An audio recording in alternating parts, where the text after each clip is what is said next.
Ladies and gentlemen, boys and girls, welcome to the final round of the Raceface GT3 Sprint Series. My name is Stephen Koenig, the world's fastest backmarker, and joining me in the booth is the world's slowest alien, Janneman Press. Janneman, how are you doing? Good evening, Stephen. Yeah, you can say that again. Last round.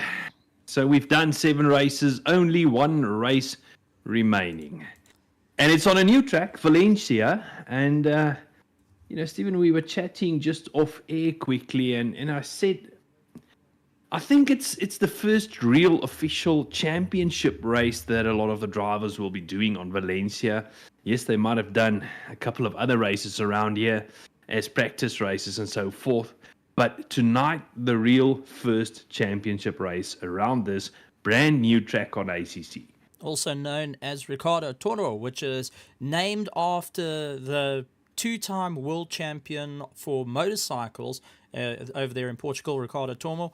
He was born in 1952, passed away in 1998, put a massive legacy, and what better way to go and cement a legacy than having your own track named for you.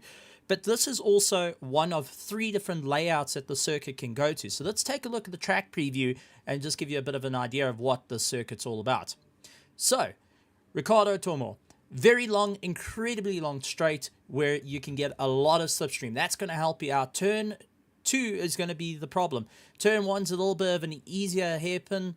Turn 2 is a little bit tighter, and it tightens up on itself, making things a lot more tricky as you move your way through. Into the inner part of the section, this is where you're going to have to play follow leader as you make your way around. Get into the toe, then heading into section 3, or sector 3, you've got to hook into toe, pull yourself along, and then get back onto that main straight. So there is some overtaking opportunities, but with a tight cornering like it is, I think it's a lot more of follow the leader of a circuit. Yeah, Stephen, one thing pretty evident on that track map that you are showing, there's only really one straight, and that is the pit straight. As for the rest, it's tights and twisties. So I mean, it's a case of the one corner leading into the next. There's no breathing space. There's no time for resting. It's only the pit straight. So I think it might be a physically demanding track on the drivers tonight. And being a very new circuit does make things rather interesting for all the drivers to try and figure out what's going to work for them, what lines are going to work, and how it's all going to be. And I'm really looking forward to this because it's now going to challenge drivers in a very unique way to go and claw out on top. Now, I do know that they are getting ready to go for qualifying, so we will be heading out to go to the circuit and see how it's all looking for qualifying. So there we go. Let's get a little bit more into the qualifying. Couple of guys going and sending their best, and a big thank you to everyone out there for going and joining us here at Raceface. We're glad to have you guys. Really looking forward to this, and well, hopefully you guys are as well. But gentlemen, the championship is fairly tight for these drivers, and they have to figure out what they can do to try and maximize the points, especially towards the end. But it's not really the upper part that we're worrying about. It's more of the lower into your top 10, your 11, 12, 13 position that are getting closer into the fight. The championship looks to be cemented by Ryan Ottens after having a dominating season, but it's still not open enough to get a bit of breathing room away from your competitors. Any mishap can change the points in a matter of seconds. I mean, absolutely. I mean, as you said, Ryan Ottens way out in front, 325 points. Daniel de Matos Preto, he's second on 191. SES Drazen, third on 171. After that, fourth place, Gideon Reyna, he's on 166. Fifth place, Van der Merwe, he's on 148. Now here is where things start to get interesting. Sixth place, Fenter. Seventh place, Musa, both on 136. Grand Sebastian, 131. Tinian Kube, 128. Sanjin Pillay, 123. Falskink, 122. De Villiers, 115. So, and then now I'm already on 12th place. So that's how close it is in that mid-pack, other than the top 3. Well, I've got to say, I'm really looking forward to seeing what the guys can do, as we saw a lot of the drivers already starting to back people up, get into a little bit of breathing room before they go launching off. And Valencia, being a very new circuit, is going to test people. I see that we do have a martini-colored Lambo that's racing, and that is part of the PWSR team. That's actually was meant to be showing off some of the colors.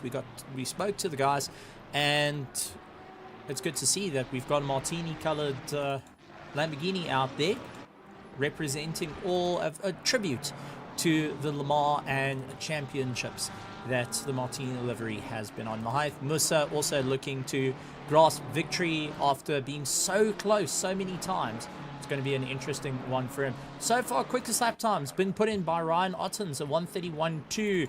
Kleinans putting in a 32.3. He gets beaten up by Quan Duplessis, who managed to get in with a 32.03. That gets beaten up by Daniel De Villiers, a 31.6 at the moment. So the guys are starting to get those rampant fast times. Generally, we're going to see the 132s up to the high, 131s up to the high 32s being race pace for the pro class. And I got to say, I'm really looking forward to seeing how guys are going to grow and figure out how the circuit works. In 55 minutes, one mandatory pit stop, final race, the chips are down. You have to really put the foot down. Yeah, absolutely. Valencia also one of those racetracks, as we have a look at Grand Sebastian making his way around, and now Musa, you need to use all the racetrack and then some. So you'll see the cars running very wide. They're going to use the green, past the curbs as well at some points. It's something you need to do here to get the flow of the track right. You don't exceed track limits as far as I know, unless you go either on the grass or in the gravel. There's also one or two bumpy spots, but as we ride around with Musa, Stephen, you can just see how tight this racetrack is. It's one corner after the other. Not much time to just take a breath around here. No, not at all. And you can see just one mistake can launch you off into the next corner and just get you wrong. It's one of these ones that if you get one corner wrong, expect the next three corners to go and give you a little bit of pain. But it's, as you said, you've got such a fine line of how far you can run off a circuit before you run into an issue. And that's what a lot of drivers are going to have to be aware of where are those limits, those fine limits that you can go to. And you can be sure extensive testing was done by every single one of these drivers to ensure that they can find the ragged edge that our stewards won't have to go and pull out the wooden spoon. Yeah, I mean, as I said, we watch the cars going around. They can use all of the racetrack, as you see there with Sebastian. As long as you keep two wheels on that green part, you're still okay. You're not over track limits. So, just widening the track up a bit, I would say. Do note something, though. While doing that, there's actually a slight drop-off off the curb. So as you go over, you're dropping your wheels off, and now you're riding the wheel up against the curb. And due to the tire physics, the tire models of this, that actually starts to hurt the tire a bit because it's causing a different sidewall flex to it. So tire degradation is a concern if you're going and pushing those limits and you're running too close up against the curbing itself. They've got slight arches to them, and that can hit you hard. Oopsie. I think Juan Duplessis was cleared for takeoff. Yeah, I see he ran into a bit of an issue there. Ryan Ottens also coming to a stop. I think we may have a bit of an issue here. So what we're going to do is we're going to go back to the commentary box and find out what's going on. But, gentlemen, as we saw, circuit's a bit different. We're going to have to see what the guys are going to do, how it's all going to work out. I mean, your thoughts into this? I think it's a very different circuit to anything that we've raced on previously, and for me personally, Stephen, it's a welcome change. I mean, we've raced on some of the other circuits so many times, we know them so well. So, welcome change for me, as I see we are joined by Mr. Hansi Myberg in the commentary box here. Hansi? How's it, Hansi? Welcome to the commentary box. And, yeah, but we busy trying to get back into the server. I know that. Yeah, guys. I think there's technical difficulties. Okay. A lot of people lost connection. I just came to check on you guys as well. Yeah, I know. It seems be- like we found the door and slipped down the steps, but we, when you're ready, we'll be back. So See, the server is up again. CISO, and awesome to see. But this is what happens, Janeman. You know, with the likes of our racing, we do sometimes run into technical difficulties, and that's the nature of what sim racing's all about. You're gonna have those one or two moments you sit there and you're trying to wonder, but at the same time, Hansi, no offense, I'm glad I'm not in your boots right now. Well, my boots is in the car currently, so yeah, Okay, well then, just came to. well then I want to be in your boots. How's that one? Yeah. How about Hansi does the commentating tonight, Steve? But while we've got coming back into the server, Hansi, with Valencia being a difficult circuit, are you thinking that there's going to be some interesting racing? Do you think guys are going to push the limits, especially being the final round, or do you think guys are going to take it a little bit more tentative? Personally, I think the guys are going to push it. They're going to go for the limits. I don't think they'll hold back. And yeah, it's quite a technical track.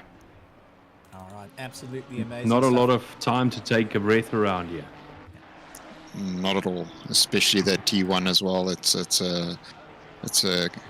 catches you out sometimes.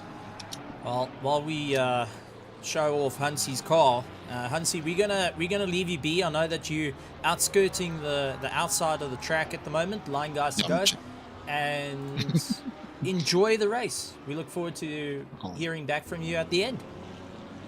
I'll do so, guys. Enjoy the commentating. Just. Bye. Good luck. All right, well, Hansi Myberg coming, giving us a bit of a chat. I found the stairs. Tim, the cameraman, fell down the stairs, so we do apologise. He is okay. Tim is okay. As you can see, he's back on the cameras. It's brilliant. Yeah, some say the atom bomb was based on him. How's that one? Nice. How's that one? Ryan Otten's in first place. So what are you saying? You might go off. Oh, trust me, he's gone off more than once. Ryan Otten's in first place. Daniel Petro in second. Third is Daniel De Villiers, followed by Andre Soradio, Grant Sebastian, Justin Lotus, Mahayath Musa, Quan Duplessis in 8th place. Jean Leroux, SES De Haas, Alan Patterson up into 11th place. Nicholas Manuel trying to chase him down in 12th. As Nicholas Manuel actually drops down, Conrad Fulsking dropping into 12th. Anthony Gutierrez coming out, and it's good to see a new car, Zinger Wings Motorsport. I don't think Anton Gutierrez has ever joined us, so a new name right at the last round. So welcome, Anton. Good to have you here. Gideon Reyna in 15th. 16th is Eric Costain, Werner Skuman, Loic Randall, along with Quim Mouton, Darren Miller in 20th. 21st, Tini Nkube, Kleinans, Jan Kleinans in 22nd. 23rd is Jean-Ray Buertha, Jan van der Merwe, Tennis Buertha, Jaco Krobler, Hansi Myberg, William Wentworth, and Ramon Yonka, rounding out our field of 29 cars for the final round. Now, I'm gonna spill the beans on this one. The last round last year for the GT3 Sprint Series was only 22 cars. I'm glad to see we got 29, verging on that 30 car field. We did have a couple of disconnects, as you heard, that there was a bit of a glitch that went through, but I'm actually rather glad that guys are able to get back in, go in, and especially push it for the last round. Yeah, not just, so many drivers, Steve. There's one or two new guys joining the last race of the season. So they are obviously setting their sights maybe on next season. It's always awesome to see new drivers arrive and duking it out with the guys that have been here for quite a while. Just having a look at those times. Ryan Otten's 1 minute 30.490. Now, I need to ask a question, Stephen. Do you think before the end of, I'm going to say tomorrow evening, we're going to see a 129? No, I don't think we're going to see a 129. No. Reason, that was... reason for this one. The GT3 Sprint Series is one mandatory pit stop that you need to do. So you've got a fresh set of boots whenever you go, qualifying and race. Tomorrow night, though, you've got your race where you've got two sets of tires you're allowed to use between qualifying and race. And considering the higher tire degradation and deformity that these tires take while running over the curbs, I think we're going to see guys actually slowing up a little bit. This is about the fastest we're going to see from all our drivers that have really put in a amazing performance. Don't get me wrong, to hit these times, you're on the ragged edge, you're on that limit. And I feel that, well, this is where we're going to see it. But I am just thrilled to see the GT3 Sprint Series. And to go back on a bit of history here, this used to be a series that was a practice for Thursday. It was set for practice. You can run around in practice. It wasn't even streamed. Wasn't streamed. It wasn't anything what it is now. And to seeing where it's gone, and I won't lie, I was around when it was first running, and getting to see the whole thing grow, it's just absolutely amazing. And you sit with your heart in your mouth at this point, because it's like watching a little kid grow up. I'm waiting to see Good old days. I'm waiting to see a sponsor jump on board with the series that's just going to highlight it as every Wednesday. This is the must be. I'm gonna do another. Some say me and you actually raced in season 1 and 2 of this sprint series. Yes. And I can tell you where I classified, We did. And I can tell you where I classified in the points as well. I classified 19th. My memory is not that good. No, it was the closest I've ever got to a top 20. Yes. But it was the closest I ever got to a top 20 in a GT3 car on ACC. Other than an external community. But here in South Africa, that was the closest. No, actually it is the only one, because LNR I was 10th in a GT4. So yeah, that's kind of how it all goes, and taking a look at now. But Ryan Otten's with a 130.365. Daniel Petro, he's pushing as hard as he can, but down on his delta. Daniel De Villiers trying to catch up a bit of ground. He's a little bit down on his delta, so I don't think he's going to better his lap time. He's currently lying in 3rd place. Andre Serradio in 4th.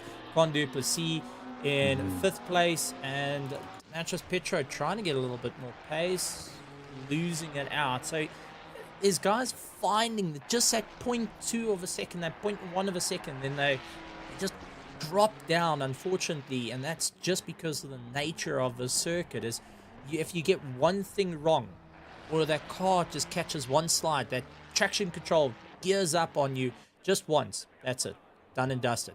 But interesting to see Daniel actually practicing getting into the pits, and that is a useful bit of information.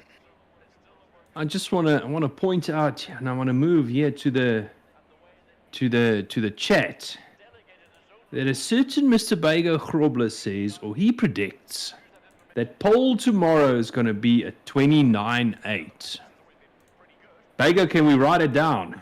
I think I should write it down. I think you should write it down, because even Cody Sherritt, who has been on form, I saw the comments, saying, listen, I think this is a bit calling it, yeah. I have to agree. Knowing Giovanni Porzio, he expects 28 to be on the cards. Well, this is the thing. You can go for that time. You can really push it, and it would be fantastic to see people go and push the boundaries for it. But at what cost to the tire degradation? What cost to the race strategy? At what cost to your fueling and everything? What cost do you need to get that time? Yeah, well, it's good to see, some of the drivers that are competing in the Grid Championship tomorrow night being, shall we say, optimistic or maybe overzealous for the race tomorrow evening. But good to see them watching, cheering on the teammates tonight that are racing. That's it. Going and cheering on the teams, the friends, everyone that's built through. And this is what's been amazing about the Raceface GT3 Sprint Series, is it's gotten a lot of drivers all together, and just, yes, you will have people going in different sides of the coin, giving you a bit of outlook of what strategies can work, what cars can work, but a lot of drivers pointing at the circuit, saying this is a circuit to keep an eye out for, because it actually does become a bit of fun. So I'm really optimistic about it. I really can't wait to see how this is all going to end tonight for the final round of the Raceface GT3 Sprint Series. And gentlemen, for the final round, I'm going to leave you when we go to take a look, because as the cars are starting to move, I'm going to leave you. You're going to leave me? Oh, yes, I'm going to leave you. That's it. This is a breakup story here. Ladies and gentlemen, you heard it first. I'm breaking up with the Yanaman Praise. But I'm going to leave you with taking us through the grid. Well, let's quickly have a look. First place, Ryan Otten. Second place, Daniel de Matos Pretro. Then Daniel de Villiers third. Andre Soradio fourth. Quandu Plessis in fifth. Justin Lotus sixth place. Grant Sebastian seventh. Then 8th place, Contreras. I hope I pronounced that correctly. 9th place, Manuel. 10th place, Falls King. John Leroux 11th. Mattia Musa 12th. John Kleinans 13th. Boerta 14th. Morgan McCall 15th place. SES Drazen 16th. Gideon Renner 17th. Miller 18th. Van der Merwe 19th. Steyn 20th place. Then Alan Patterson 21st. Mouton 22nd, Loic Randabel 23rd, Skuman in 24th place, and Kube 25th, Boerta 26th, Romano Jonker 27th place, and that's as far as I was able to get, Stephen. I think I missed one or two. Tiana's Boerta in 26th, 27th is Romano Jonker, 28th, Jaco Krobler, Hansi Myberg, and rounding out the grid, 30th place going to William Wentworth. I've got to say, this is going to be... I was struggling to keep up. No, it's perfectly fine. This is the nature of the type of events. But it's going to be something exciting. So keep an eye on the start of the field, because we're expecting turn 2 to be the literal linchpin of this race. And we're getting reports, though, that the Audi is a bit mad around here. It's incredibly fast, but does have some weaknesses. At the moment, though, it does look like a very strong Ferrari Lamborghini field. Andre Soradio breaking the mid-engine mix with his car, hoping to get a little bit more of a run. And I gotta say, Andre Soradio up into 4th place is no joke. He will fight it out. So I'm really, really looking forward to seeing the drivers go and push themselves out a little bit more as we jump to the helicam as the field starts to back up. This is where you start getting into 70 kilometers an hour. You start getting yourself ready, and you start trying to figure out what's going to work for you. This is going to be a race to keep an eye out for, ladies and gentlemen. And I know Tim, the cameraman, has been practicing here at Valencia to try and get some of the camera shots. So let's go and see how it all works. But I hope he knows the track. That's it. Now it's heading towards turn 1. Everyone ready to accelerate. Waiting for the green lights. Jim ready to call. Green light, and away we go. Race is on. And it does look like Daniel trying to move to the center of the circuit. Ryan Otten's doing exactly the same. And it causes De Villiers to go up on the inside. Andre Soradio trying to tuck in behind him as they filter in through turn 1, running out wide. You can see all the cars jostling for position. Everyone having to just take it a little bit easier. Andre Soradio going a little bit later on the brakes. You're having to watch that nose on the Mercedes dive down as he doesn't want to get into any contact. We've got Ayrton, who has moved himself up into 5th place. Quandu Plessis down into 6th. And also Grant Sebastian trying to close down as much as possible. But take a look at Conrad Volsking along with the likes of Jean Leroux. They battling out. The 2 police cars, the KSI Hex cars, are having a great time out there. Nicholas Manuel doing everything he can to close down on him. He's got Mahayath Musa battling it out with Gideon Rayner right behind him. Gideon Rayner trying to go for the outside. Morgan McCall also moving up. Johan Kleinans getting stuck on the outside as Jean-Ray Bertha tries to get around him. This is getting hectic right through the field. Yeah, very busy at the beginning parts of the race around this tight and twisty track. We see side-by-side action, Stephen, but I must say so far a very clean start on this very difficult racetrack as we have a look at Morgan McCall. He's got Musa in front of him, and just behind him, Jan Kleinans. They're going to battle it out. It's going to take a lap or two for this race just to settle as we see McCall having a look on the inside, deciding against it. Maybe a wise decision, tucking into the toe, trying to drag himself along as we see one car in the pits. That's Jean Ray Buerta, early and pit, a couple early of guys pit stop. Couple of guys are doing it, and also taking a look going into the pits. There's a couple of drivers that weren't aware of it, so they were trying to stick right behind one another, but unfortunately it then turned into a bit of a hit the brakes as hard as you can. As you see, Kleinans getting pushed out of position. He loses out one to Morgan McCall. Now he's got Alan Patterson in that silk-cut Lamborghini, trying everything he can to go up on the inside. He's pulling SESAs right to him as well. But back up to the front, Ryan Ottens has got Daniel Dematros-Petro chasing him down, constantly keeping in tow. Daniel De Villiers has got Andre Serradio, who's got some straight line speed, trying to go around the outside and throw himself in. But Ayrton, I've got to give it up for this gentleman here, because for a bit of a show, coming out and putting himself into 5th place off the start is no easy feat, especially in our pro field. Yeah, especially your very first race. I mean, that's a very good showing. Let's see if he can keep this going on and, participate in a lot of further races in Raceface. Having a look at him going around. But Andre Serradio also not a bad start. We've seen Andre Serradio, trying to follow a couple of different lines to the cars in front, trying different things, and a very good start from him as well. Up in front, 2nd place, Daniel, he's trying to keep Ryan Ottens in check. You can't let Ryan get away and run away with it. You need to put him under pressure, otherwise he's going to run away with it. We see him tucking in behind that Ferrari.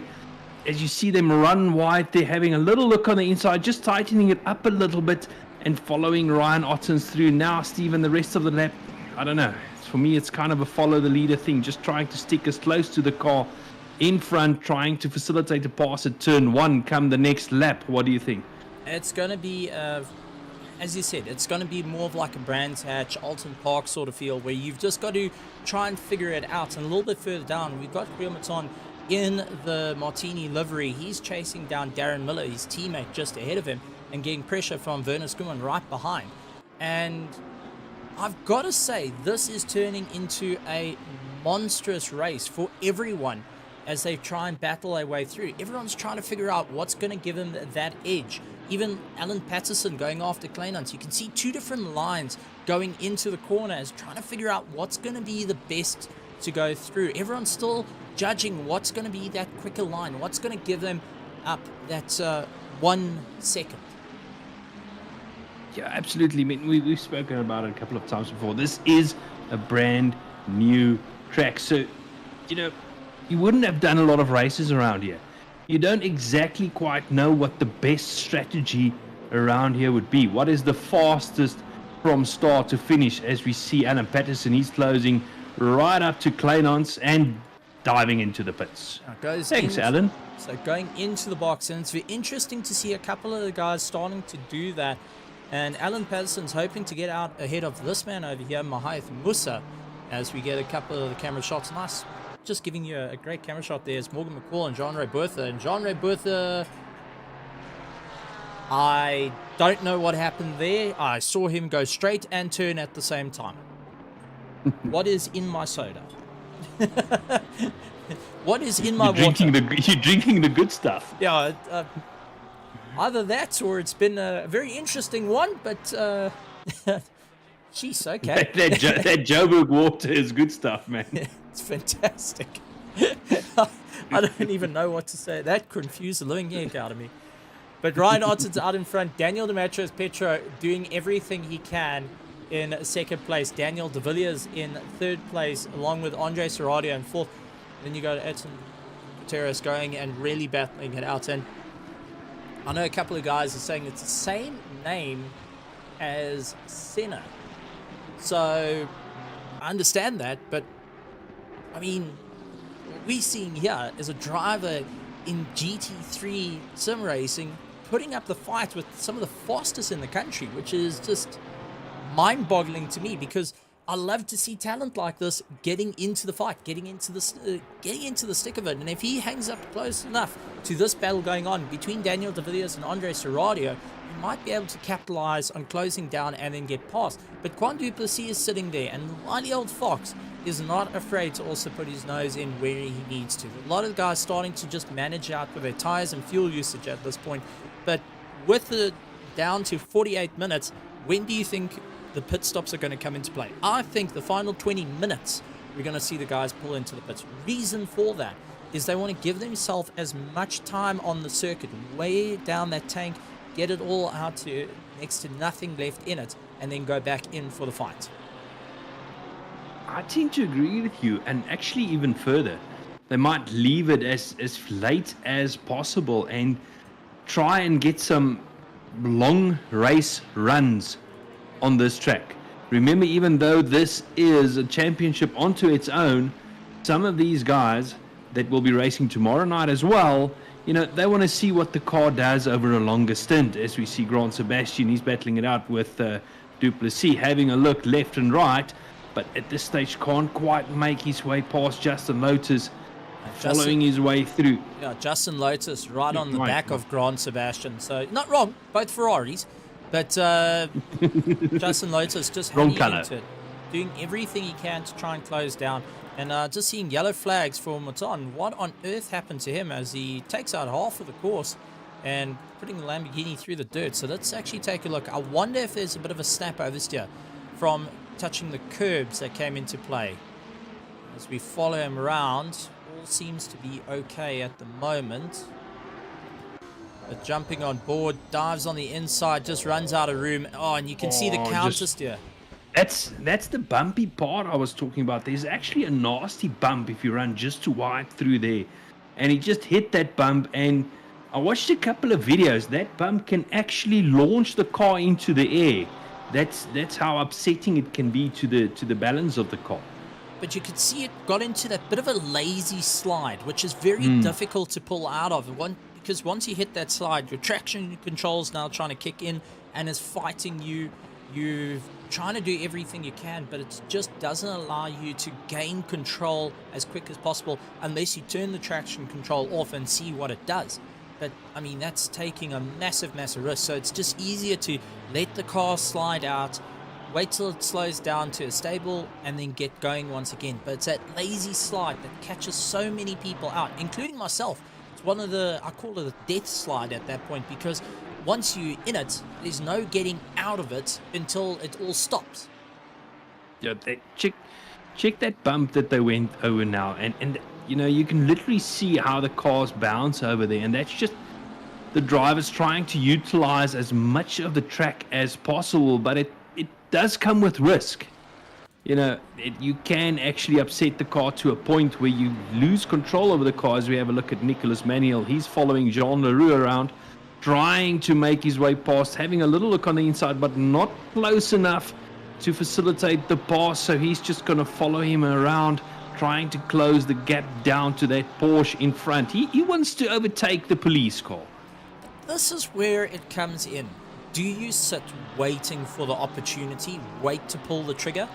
Or do you go and stay in place? But I see Bertha has actually got a drive-through penalty incurred to him, and that is not going to help him out. He just came out of he's just been going around. He's done a pit stop, and a drive-through penalty on top of it's going to really take him out of the race and really throw him down the field, which he's got to be so careful about, especially with 30 cars. You don't want to be going out too low, and this is kind of the gamble that you sit with, where the guys are trying to figure out what's going to work the best for them throughout the race. And if you go over those limits, you are going to feel the wrath of our stewards. That's for certain.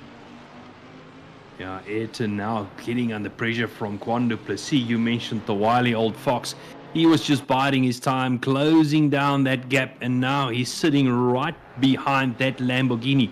Only problem, they mentioned in the chat, his name is Ayrton, but he's driving a Lamborghini. It should have been a McLaren. Can I say too soon? Or should I say too... Silence? Ooh, is Nicolas Manuel loses Manuel. it. Jean Leroux getting a breather as Nicholas Manuel just gets a bit of a snap oversteer and throws him into the dirt. And I mean, that is a difficulty because the marbles are there. You have to be aware of it. Sometimes you just get on the power a little bit too early and it throws you off. But when you're saying it should be in a McLaren, not a Lamborghini, can I say too soon? Would that be too soon? Just putting it out there. Too soon. Too soon. You can Too soon. you can prost about it later. And this is the end of man. us for the rest of the season, ladies and gentlemen. Thank you very Yeah. much. We'll see you next season, maybe. Might get taken out.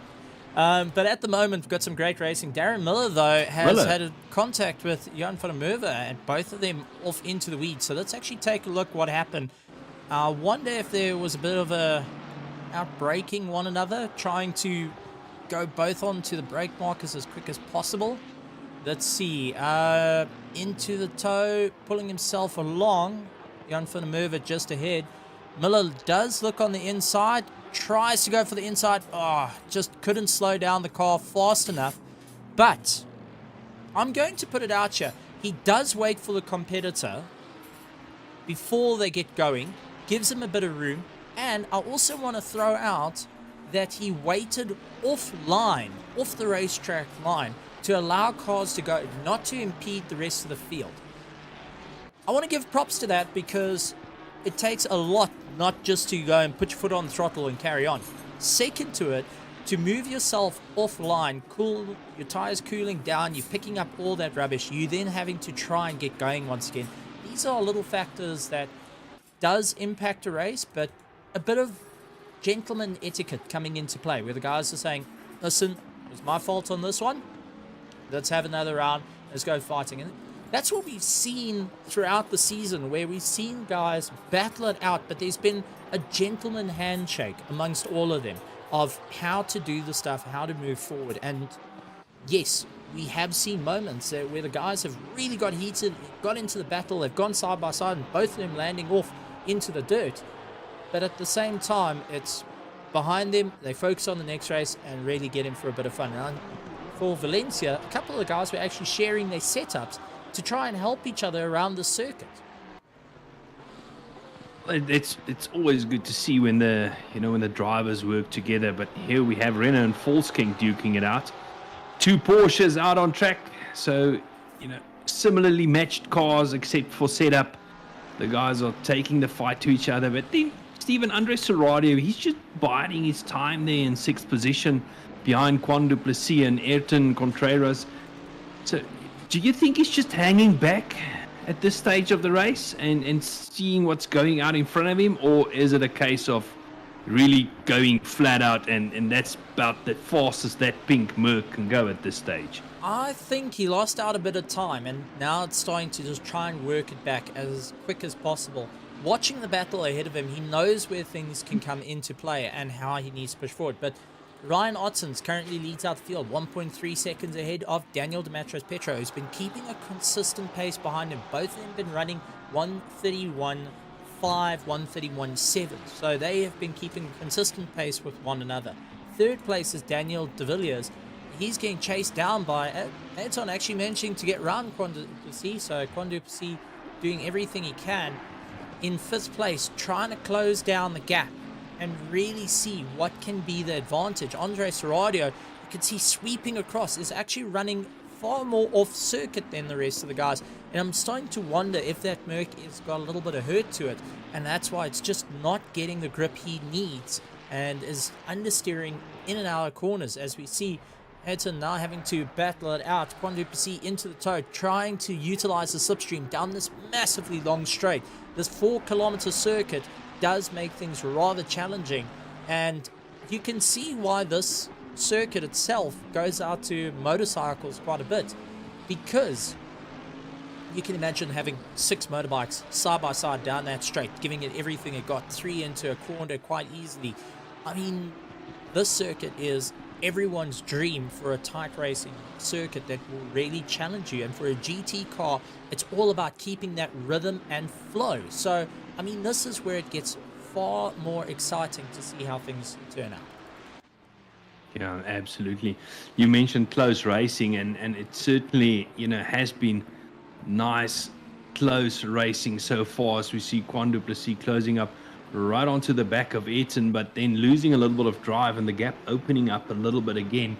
The thing I find interesting to see, Stephen, tonight, and I'm sure we'll see it tomorrow night as well, drivers utilizing different lines around the track. It's not like most of the other tracks that we've seen, where there's one line around the track that is the quickest. The guys are experimenting a little bit as to, where can they change the line to gain a little bit of an advantage over the car in front of them. Grant Sebastian, he's in 7th place. He's trying to catch up to Andre Serradio and catch up as we see. He's been doing so little by little. Boy, he was up by 0.3 of a second that last round. Side by side. Oh, Quan Duplessis and that's doing track everything limits. I can. But yeah, as I said, track limits going out that wide, and Quan Duplessis actually backing out of it. Maybe playing a little bit of a long game here, put the pressure on, see if he'll eventually break, and see what he can do. I mean, he's running incredibly close. Here's another thing for you, and we've seen it around other tracks as well, where the driver behind, like Quan Duplessis, he's just keeping in the rear mirrors the rear view mirrors of Ayrton the whole time, and he's trying to. Do you think he's trying to get him to mirror watch, and maybe try and force him into a mistake running that closely behind him? I think so. He's trying to lobby a mistake. And a little bit further down, though, Darren Miller and Jaco Krobler are going at one another. Jaco Krobler having a great time, goes out a little bit wide, has got Darren Miller looking up on the inside. Once again, as you brought up, the two different lines that's being utilized here. But a lot of the guys just leaning on those mirrors to make you focus left or right. Don't worry about the center mirror so much. You start looking at your wing mirrors and see where the guys are going off. Start setting the radar off on the sim itself. It's having the guys challenged to try and figure out what's going to work. I mean, while we've got this battle on, but it's still got the battle of Quan Duplessis and Ayrton, they do the same thing. Keeping on the left or the right of the wing mirrors the whole time, never staying centered. So it's never keeping you within visual focus. If we actually go in the car and look from the helmet cam, now Ayrton can see that he's got his virtual mirror ahead of him. If not, he's using the mirror that's to the right of him, that remote camera. And you can see Quan Duplessis leaning more to the inside and to the outside wing mirrors, having him look around. Now, if you're in VR, you're going to be looking around in VR. You're going to be seeing where this guy's going, and you're going to try and figure out what's next. And even for triple screens, guys do exactly the same, where they start guessing where your competitor's going to be by watching the mirrors and seeing where it's all going to go. Well, triple screens just fold in the side two screens so that you can't see them. But it's true, Stephen. You're trying to get your opponent to guess where you're going to go next, and not be predictable the whole time. So I think that's also why the drivers are leaning on the different driving lines around the track. As we have a look at Gideon Renner, he's got Volskink and Esterhazy behind him. They trying to close down this little gap. It's nice to see that with 35 minutes to go, we see nice close racing out on track. I think because Tim the cameraman was a bit slow. Well, Tim the cameraman just showing off the panoramic shots. But I've got to say, this track has definitely gone and flatlined everyone, and it's really put everyone on the same learning path. Try and figure out what's going to work, what's going to happen. They've had enough time to figure out what the tire model is doing. Renner looked like he ran wide. He got a terrible drive out of the last corner. Yeah, now it has got Conrad right behind him in the toe, looks to the inside, and you can see Essie just leaning in, trying to see where he can go. Backs out of it though. Gideon Rayner running out wide, all of them running out a bit wide, and very, very close. But Essie diving up on the inside, under braking, and managing to get past. It does look like he's got more of a stiff car. It doesn't go straight onto the nose when it climbs onto the anchors. So that tells me that he's running a little bit of a stiffer setup to the likes of Quan Duplessis, on Ayrton and Andre Serradio, where we've watched those noses dive every time they climb onto the anchors. And they start moving around, starts having the seesaw effect, which is great to see. But Ayrton doing everything he can Quan is going and fighting left and right, really hunting him down. While they've been doing this, though, Andre Serradio has been closing down the distance between them. He smells blood in the water. He smells that it's all been chummed, and now he can go for it, seeing two positions that can become his very, very quickly. But still to remember, they have got a mandatory pit stop. So if you do lose out now, you can try and get past. Ayrton going out a little bit wide, though. Runs on the green. That has allowed Quan du Plessis to get a much better drive. Lining up side by side as the two head down towards turn one. You can see Ayrton doing everything he can to try and lean on Quan du Plessis. Wasn't able to go for the pass, so Quan has to back out. He's going to try and get back into the toe, pull himself along, looks to the inside once again, and Ayrton immediately to the middle of the circuit, trying to blockade, stops dead on the apex, forcing Quan du Plessis to try and figure out what he's going to do. And while this is all happening, Andre Serradio has now closed down that 1 second gap and has become a 3-car train, fighting for 4th, 5th, and 6th place. And that's something we see quite often. As soon as two cars start battling it out, they hurt their lap times, and that always allows the car, well, not always, but most of the time allows the car behind, in this case, Andre Serradio, to close that gap down. And now all of a sudden, as you said, Stephen, you have a 3-car train. So Andre Serradio on his side, he's going to try and put that pressure on Quan du Plessis, who in turn is going to try and put the pressure on Ayrton. So very interesting to watch this battle unfold as we see Quan having a little look there on the inside. Don't think there was ever a gap to go for, but it's all about putting the pressure on the driver in front of you. He's trying to figure out what can work. Running wide over that bump there. Yeah, runs wide, catches a curbing, loses out. That's allowed Andre Serradio to catch back into the toe and pull himself along. Grant Sebastian, a bit further back though, has also started closing down. That last sector, he made up 0.2 of a second onto the back of the guys. So there's definitely a train starting to form, but it's helping Daniel de Villiers, who's sitting out in 3rd place. He has a chance to charge his way forward and get away from the rest of the field and try putting his effort into closing down that 7-second gap. As we see Quan du Plessis, Andre Serradio, and all going around. And it did look like Jaco Krobler actually he had a problem. One of the other cars, the Spinella teams, jumping out of the way, not wanting to go and interfere. So there is now starting to work around the back markers.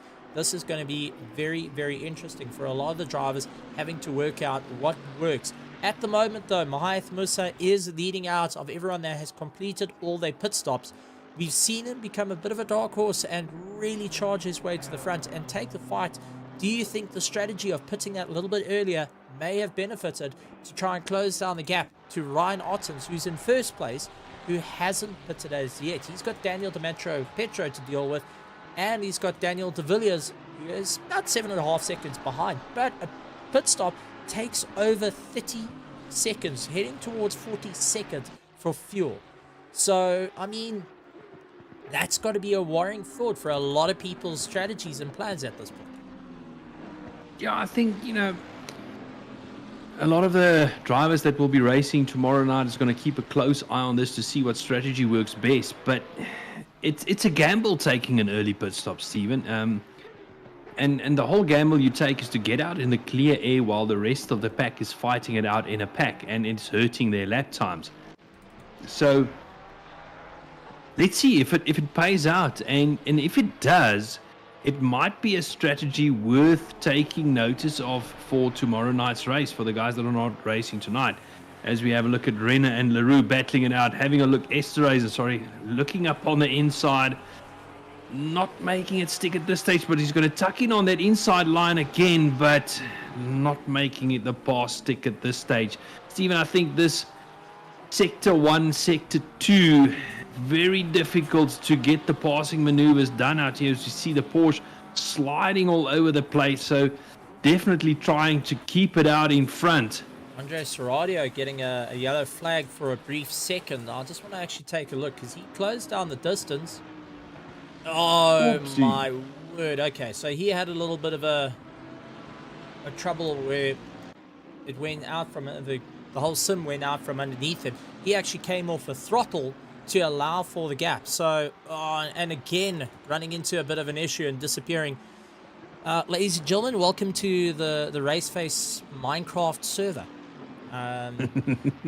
Unfortunately, Andre Seradio seems to be suffering with that, but that is something that has been concerning a lot of people, is what is the servers going to do when something starts going a little bit awry. And yes, everything's locally based. We make sure that everything goes fine, but you always will have Murphy with that number 10 spanner waiting to just make things a little bit more interesting for your race. Yeah, sometimes, we've spoken about it before. You can only do the stuff within your power to try and ensure that everything goes right. But Stephen, as you know, in my area, when we have load shedding here, the internet sometimes does act up. So it might be a possibility the issue might be on Andre Seradio's side, where it's an internet issue. But luckily, he's still in the server. So And he's still making his way position. around. Yep, holding his position. And still holding his position, yeah.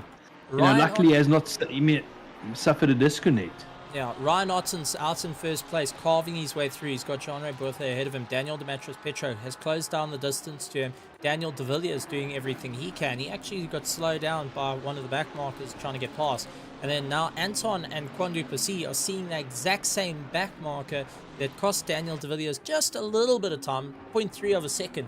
But that is what Quandu Plessis needs to get past Ayrton. So let's see what he's got under his sleeves at this point to try and figure out how to get past this Lamborghini ahead of him. Andre Seradio now starting to close that gap once again, getting in within a second, and will be pulling himself along. So let's see how that's going to work out for him. William Wentworth managing to move up ahead of Eric Kirstein.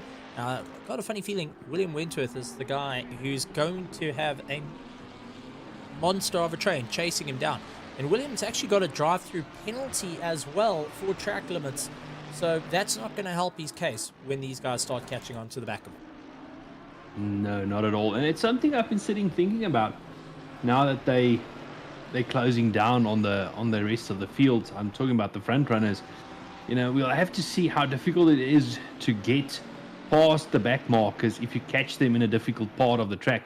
Catching them on the straight's the easy part. You can just fly by on the straight, but there's a lot of tight, twisty places on this track where it might actually be difficult to overtake the back markers. One of the two cars might find themselves on the marbles and, getting unsettled a little bit as we have a look at Grant Sebastian and Justin Lotus making their way around. They're the Interesting, this fight. At the moment. Yeah, half a second at this stage. So, two Ferraris duking it out. I hope that front is a Ferrari. They're going and really having a bit of fun. Also, Tienes Bertha and Nicholas Manuel, 21st and 22nd position, also keeping a close run with one another. But interesting to see, as soon as you come out of that tow, a lot of the drivers are suffering with losing out momentum at this point. And this is something that we've just got to be aware of for maybe the crux of the circuit. Is if you're not within a second, you're not in that proper chase, you will start falling down the field. And what I actually found with Valencia is similar to what they have at Red Star Raceway for argument's sake in terms of South Africa. You actually get to a point where one part of the track looks like the other. And there's no real defining features for it other than, you're somewhere else on the circuit. But you can sort of get lost. And you get lost, that one bump that's sitting around that you forgot about will be the one that throws you off circuit. And a lot of guys, I think, are running into that where they're trying to keep that concentration up, knowing exactly where they are by themselves. As we see Quandu Plessis going late on the brakes. He tried for the dive, but Ayrton parked it on the inside, locked it down, and that caused Quandu Plessis to lose a bit of time. He lost about half a second on that dive, but unfortunately not getting the pass that he wanted. Yeah. There's looking at this. Oh, what happened to Miller? Miller went round and round, and let's actually just take a look what happened. The Jägermeister Lamborghini doing everything he can. Gets a little bit of a jump as he gets himself around. We're going to see a snap oversteer. This is a double apex. This is a very, very difficult corner to get around, and just thankfully a lot of runoff room, but at the same time, just that little twist is all she needs to go around. So, I mean, that's one thing to go for. He's now got Mouton right behind him, his teammate. But Grant Sebastian, Grant Sebastian actually was around and disappeared.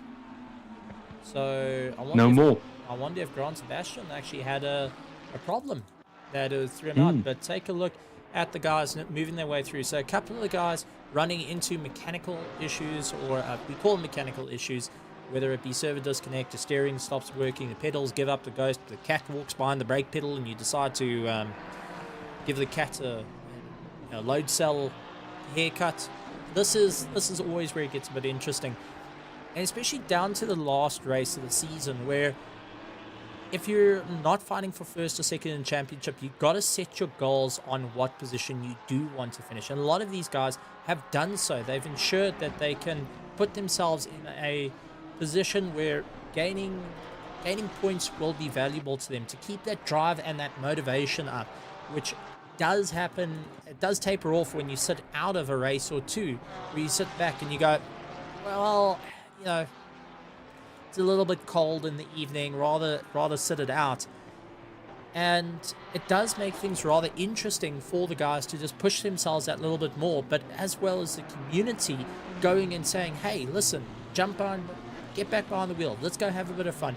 There's that ongoing support, not only within your own team, but the entire community as well.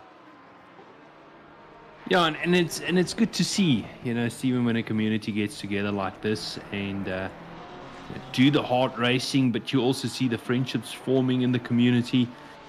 You mentioned, this late in the championship, a little bit of contact, Randabel, and that's Jan van der Merwe. Going around. Went on the inside and had slight contact. Loic was able to keep it going, but van der Merwe got the worst one of that.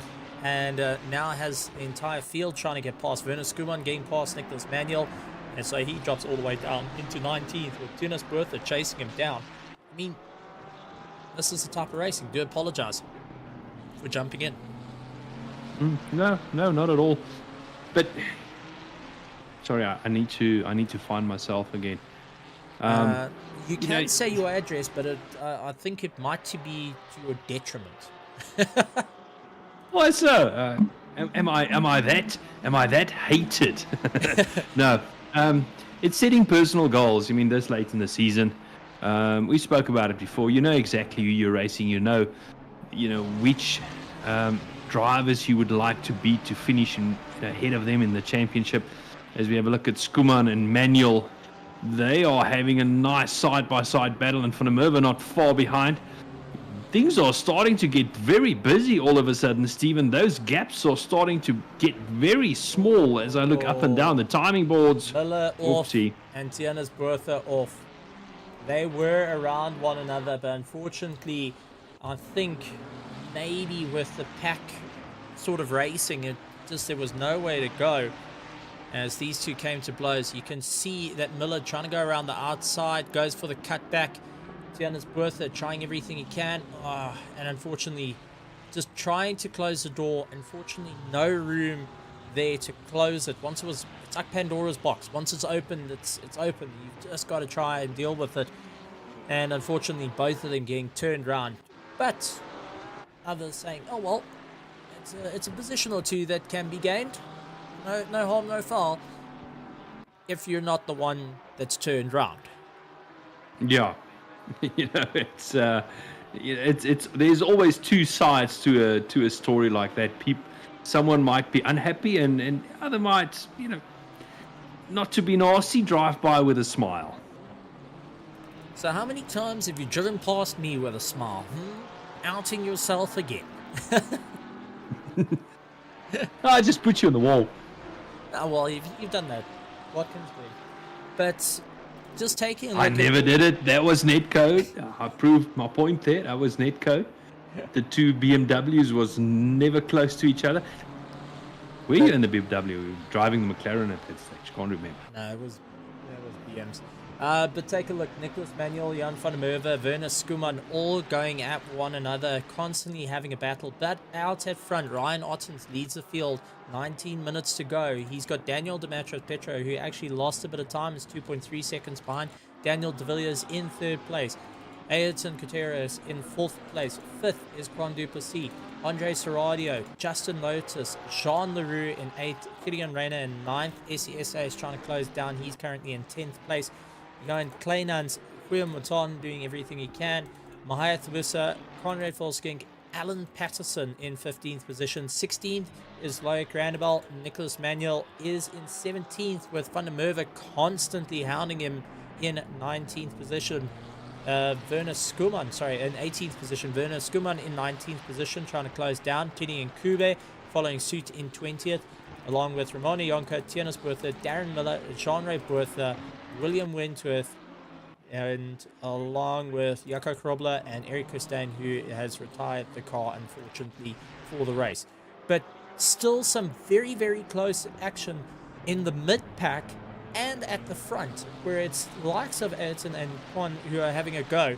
Nicholas Manuel and Jan van der Merwe are replicating that same sort of effect at the moment.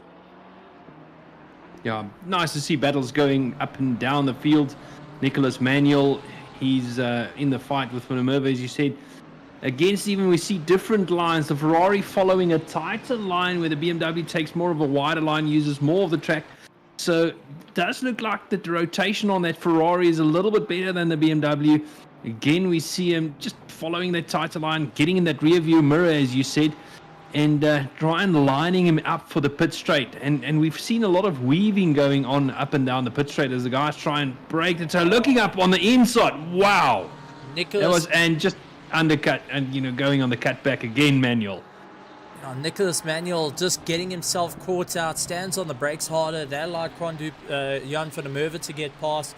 Jan van der Merwe then had the same problem where he went out wide, had to go on the anchors. That allowed Nicholas Manuel to go by, but the winner of that actually goes to Werner Skuman, as there seems to be light contact in the rear and gets turned around. But unfortunately, I mean, you can withdraw that statement. Yeah, but when you're running so close like this, it's very difficult to go and point out where guys' brake markers are. It's one of these things, but still, yeah, I promise you I would be the one guy starting to get a little bit antsy behind the steering wheel after having to catch it like that. But well done for not doing a full 360, but actually just managing to catch the slide and pull himself back without losing too much time. Yeah, well done. As we have a look at SES Trozen, he's behind Gideon Reyna, trying to close down the gap and tuck into the toe down this long pit straight. Don't know if he's quite close enough, Stephen, but we've seen the guys a lot of the time not looking for the pass at turn 1. They want the pass at turn 2, the hairpin. So follow closely, try and get into a tighter line and look on the inside, which he's not going to do at this stage.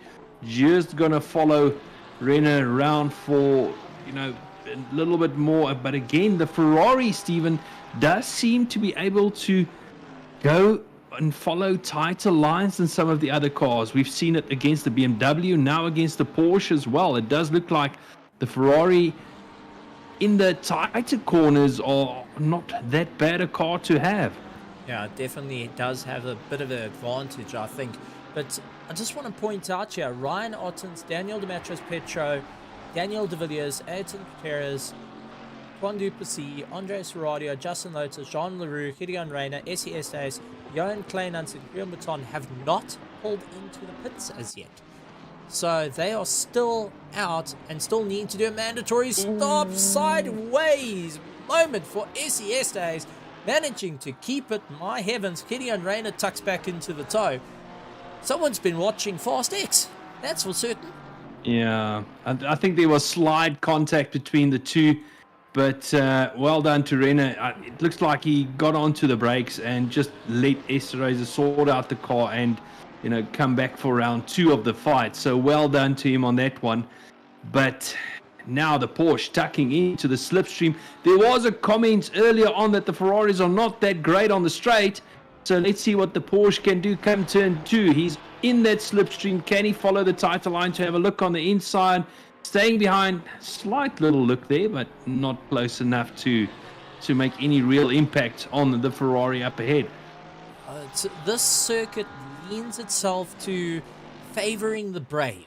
If you can just take a deep breath, if you know your car can do it, you've got to just really stick it in. And that's like even with Quanduplessis and Ayrton, what we're seeing is you're having to just really take a deep breath, go for the commitment charge, put your nose in and go for it. That you can't second guess it. You can't sit and go, do I pass now or later? You have to be willing to put it all out on the line and ensure you make that pass. And that's why I think it makes the circuit so exciting and a valuable circuit to the calendar. As well, it's what we've seen this season. All the circuits we've been to, Alton Park, Snetterton, Valencia, Barcelona, I mean, all of it has come down to you have to be committed for the pass. You can't just half-heart it. You can't sit there and go, well, I'm going to wait a minute.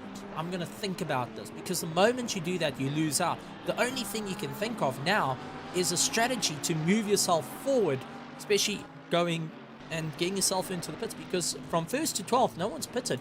Maeth Musa lying in 13th is 3.3 seconds behind Graham Maton.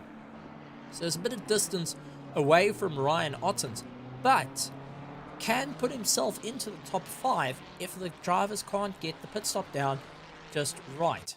So that's something to be aware of, is this pit stop can either make or break you, and it's coming out as you make your way through turn 1. You've got to keep on the white line and follow your way through, all the way through to turn 1 into turn 2, and you've got to build that momentum, which can be easily lost. As we see Alan Patterson making his way through, he's also trying to figure out with the team what's going to be the best advantage. And as fellow commentator, it's good to see him out there going and representing the commentary. So good one, Alan. Good to see you out there. Fastest mouth so far. Yeah, Alan just a little bit in no man's land. I mean, there's a 10-second gap in front of him, 8 seconds behind him. But gaps are much closer as we have a look at Quanduplessis. They're making their way around half a second behind Ayrton. I think that's trying to find his way. Jean-Ray Bertha trying to see where these guys are going to go and try get out the way. That's the Porsche in front. He's trying to get out of the way. You can see the flashing. Trying not to interfere with this battle. Well done. And then he's going to have Serradio that's going to try and get past him. So now we're going to see, Stephen, how difficult it is to get past the back marker in this tight and twisty section and try and do it in such a way that neither car really loses any time. That's going to be a difficult thing to do, as we see Andre Serradio looking, that got a bit lively there, but making his way past, so he can continue his battle with the cars in front, like the likes of Ayrton and Quanduplessis struggling for. But this is interesting to see where you can actually gain time closing down on your competitors, especially through the tighter parts, especially when they get boxed in. As we see Quanduplessis and Ayrton going and doing everything they can side by side as they make their way through. Ayrton just able to get ahead, come slightly across the node, Quan having to back off.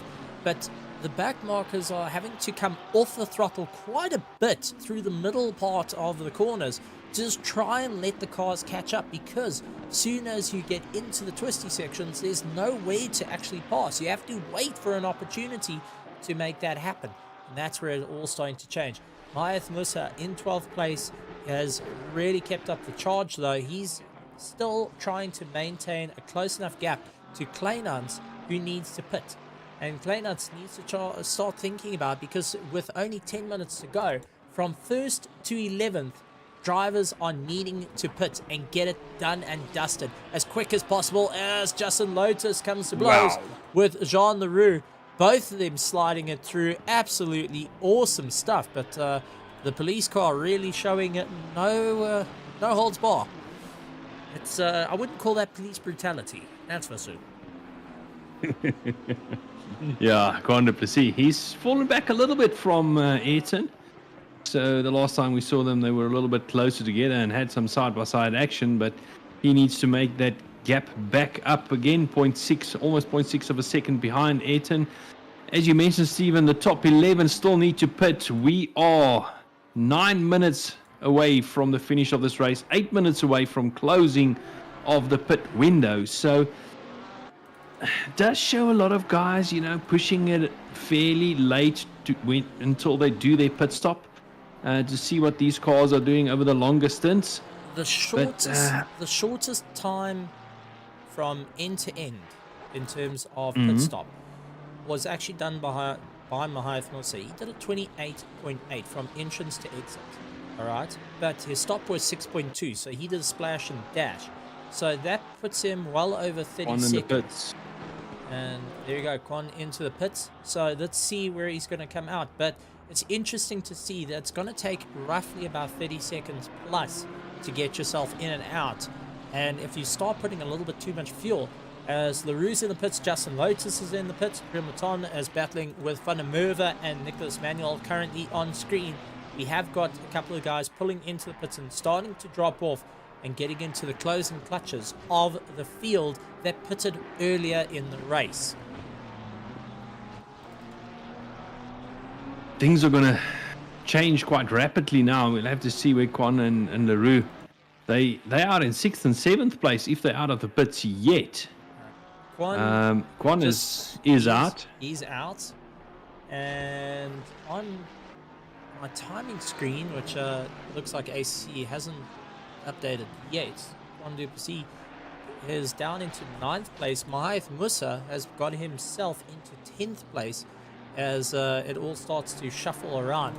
Jean LaRue trying to make up a bit of ground after his pit stop, but Quan Duplessis was in the pits for 29 seconds from entrance to exit, plus another 5 seconds. He's into that 30-second mark, as I said.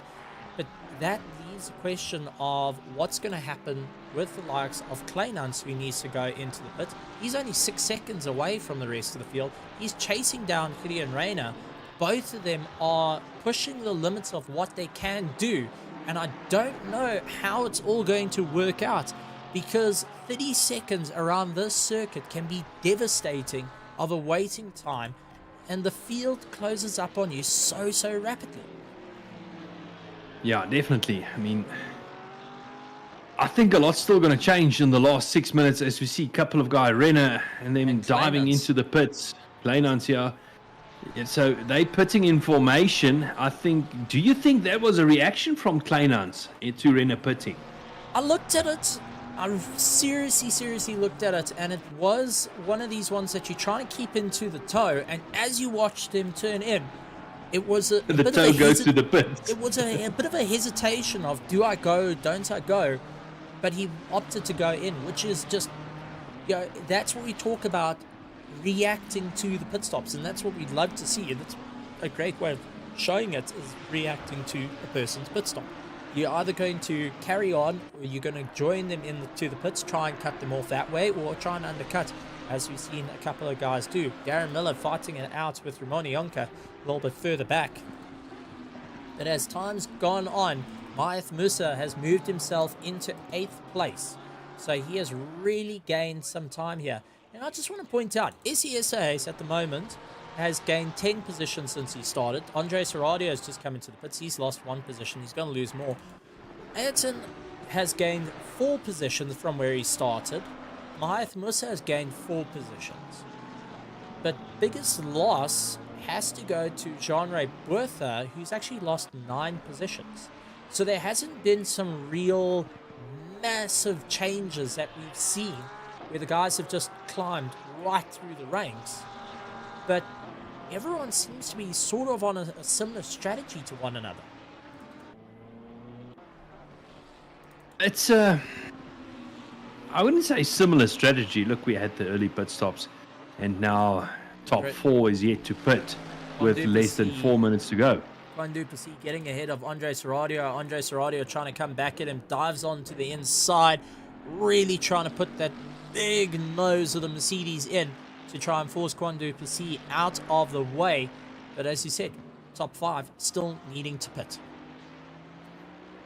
Yeah, and it's very good to see this close racing between Quan Duplessis and Andre Serradio this late into the race. I mean, I love to see close racing like this around a tight, twisty track.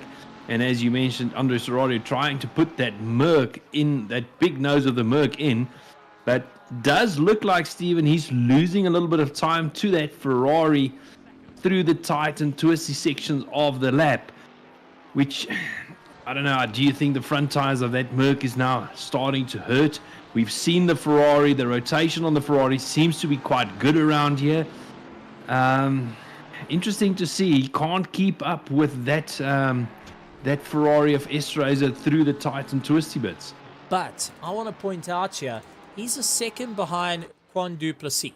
So Andre Serradio is right behind Quan Duplessis. SES says still needs to pit. We've got 2 minutes and 30 seconds left of the race.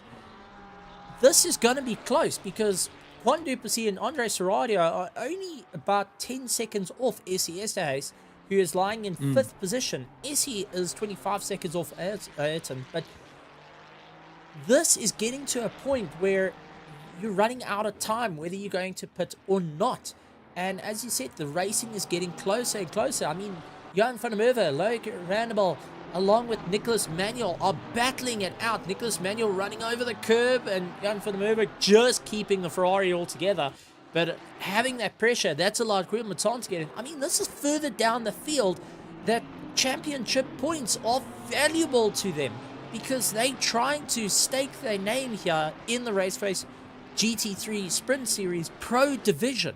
And I mean, you go from racing in AM, you go from racing in Pro-Am, Gold, Silver, you've elevated yourself, you've grown, you learned how to really push the limits. And this is where you want to be.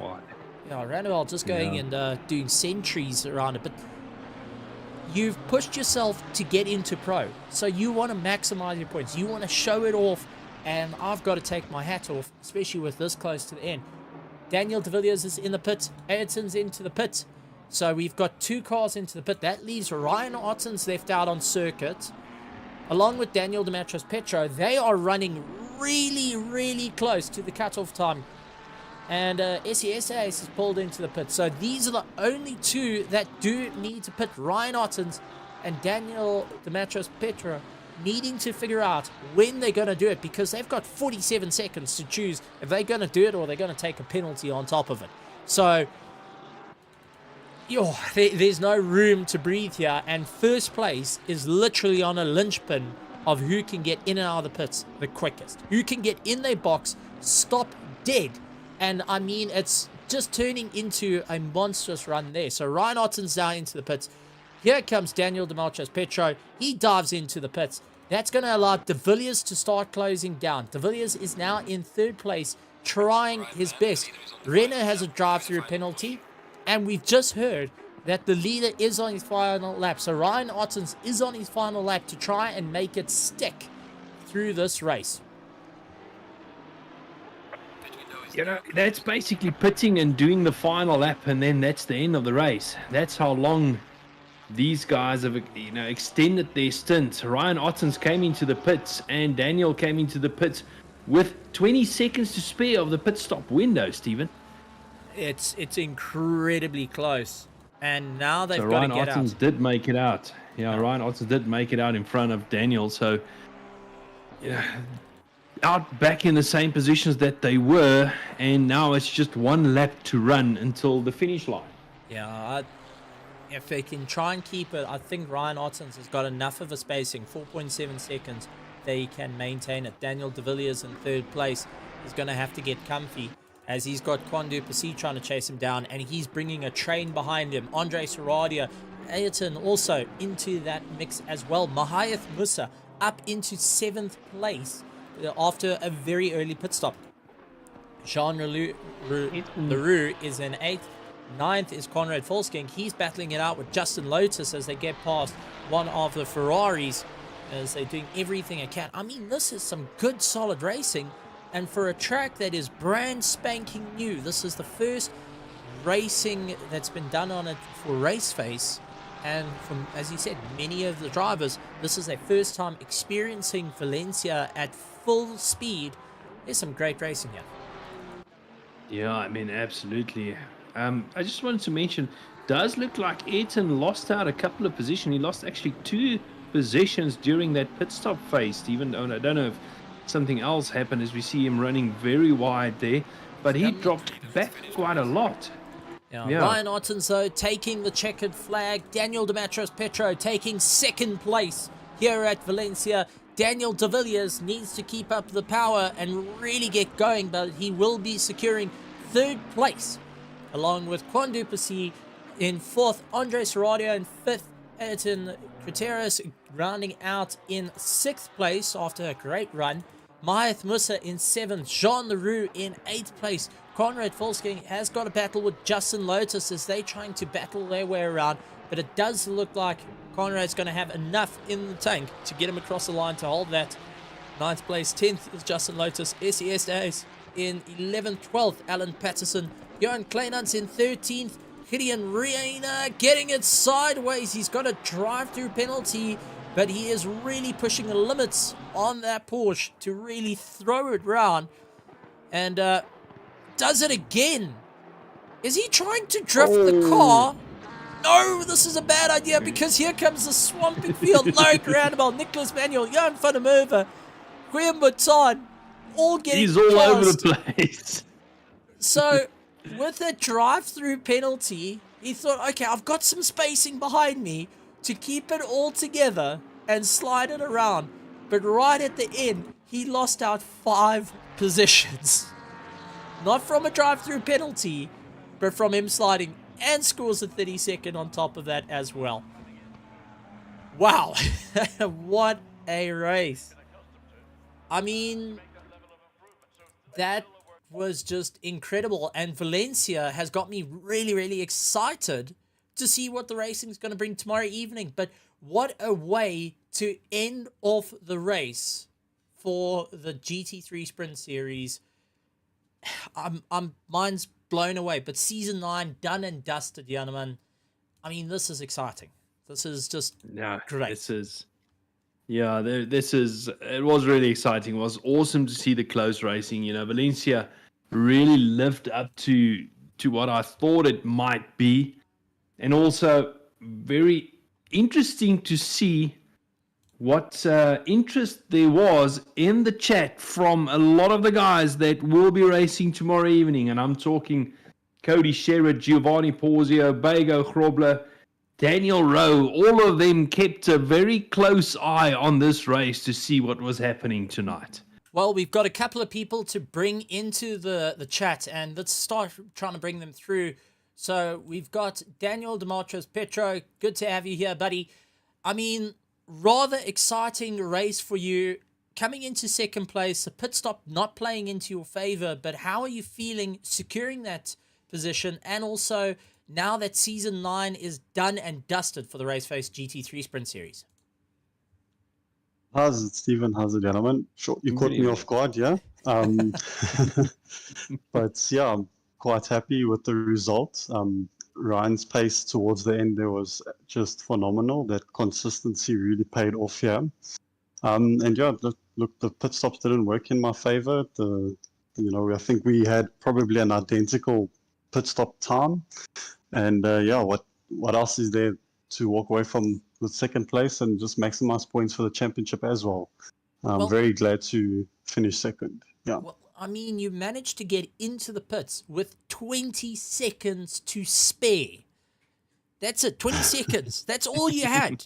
If you were slowed down even a fraction, that would have been you done and dusted. But you've managed to work it out to that point. But, I mean, that's what it's been all season for you. You've been trying to really push those limits every single time. And it's good to see you out there really going and having a bit of fun. Take us through your thoughts of the championship. If you had to sum it up in a nice little present, what do you think of it? I think it was amazing. My best championship, my favorite championship. It was really, there were some ups and downs as you mentioned last time, but I think it was just all stepping stones to this point, which I'm very happy for. And I don't have any regrets, and I'm looking forward to the next season. Hopefully I can close that gap down to Ryan and Hybrid Academy, and just put my nose closer to the side mirrors of their cars. And very, very happy. Look, even there towards the end there, running on track limits, like you said, things were getting very close. But yeah, you kind of have a plan going into the race, and sometimes it goes extremely well according to plan, and other times it doesn't. But again, those are just lessons learned. Never a loss. Oh, absolutely amazing. And do you think this new formula, the 55 minutes, one mandatory pit stop, has really evened out the playing field? Is this something you would like to see again? Or is it one that you're going to go, let's give the pit stop a miss here? I find it exciting, Stephen. I think it's thrown something really well to all the drivers, and actually, I really enjoyed Alton Park as well because there was that occurrence of rain in the beginning. So we started with that wet track, and then we had to, strategize in that sense. What you're going to do, you're going to start with the wets and then pits, or you're going to try and pull it off with the dries. And I think maybe running into a bit more weather like that in the next season will be even more interesting for this 55-minute race. But yeah, I'm happy with the format right now. And yeah, I look forward to them either keeping it or whatever they decide to do is up to them. But I am quite happy with this format. Yeah, and I, again, appreciate the effort that everyone at Raceface puts in to give us this opportunity to race. Absolutely. And same as always, microphone's yours, safe for work, no swearing. You're allowed to challenge anyone. You're allowed to thank anyone. Feel free. Mic is yours. Yeah, I guess all I'd like to say is just thank you to everyone that took part in this season. Whether it was pro or pro-am, the racing has been amazing and seen so many people improve, and that's really awesome to see and to be also like a part of. And yeah, I hope everyone has a great off season. And thank you to you guys. I know you guys don't really get an off season, but hopefully you find some spots to catch your breath. But thank you for everything that you guys do, and thank you to all the admins behind the scenes, making sure we can have a season like this, so fluid and so exciting. And yeah, definitely all ready for the next one. Oh, thank you. Thank you guys. Thank you very much, Daniel. Thank you very much. Really appreciate it. Well, as Daniel Speedlabs.pro heads out, let's bring in Daniel the Hitman de Villiers. And Daniel the Hitman de Villiers, I'm going to leave the interrogation to Janneman to get a bit of an idea of the race. So Janneman, floor is yours. Daniel, first of all, well done to the race tonight. But I want to know, Valencia, new track. From the outside, it does look difficult, but sitting in the car, racing around here, how physically demanding is this racetrack? Well, hello, Stephen and Janneman. You have to take off your shoes for this track, because if you're heavy on the throttle, you are completely done. So it's nerve-wracking, and it takes a lot of focus for every driver to get on the track, to stay on the track and not spin out or anything. So it's very demanding. And looking forward to tomorrow evening. You've done 55 minutes. Tomorrow evening, it's going to be an hour and 20 minutes. Do you think tonight has prepared you a little bit more for what's to come tomorrow night? Yes, of course.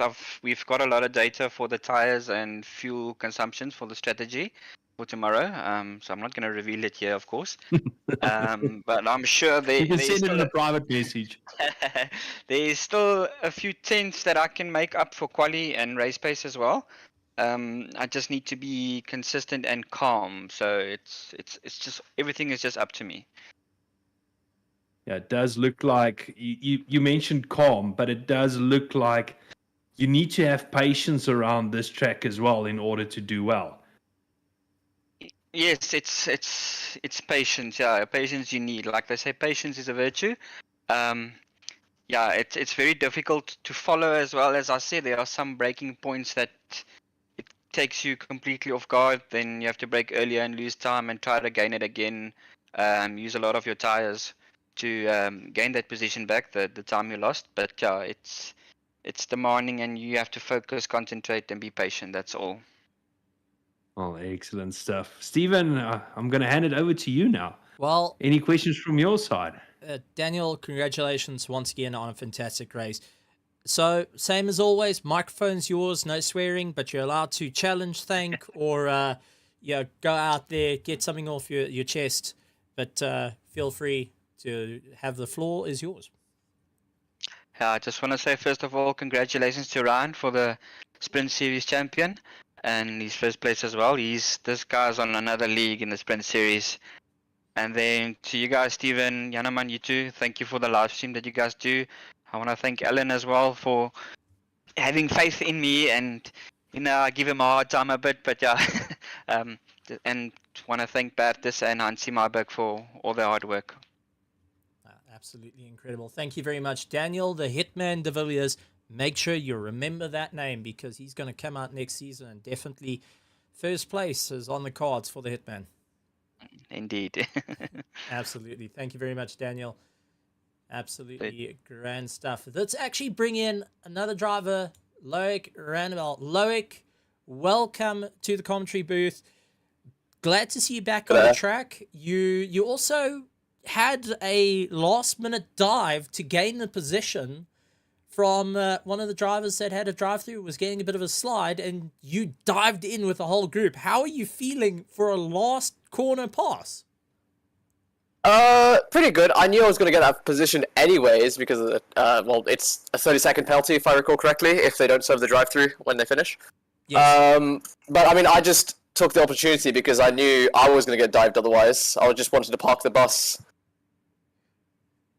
Well, you definitely parked the bus and had all the people following suit as well, because it turned a bit chaotic. But I mean, through the season, this has been a test of patience, a test of skill, the different circuits. It hasn't been the usual circuits we visit a lot. It's been a lot of circuits that have been different.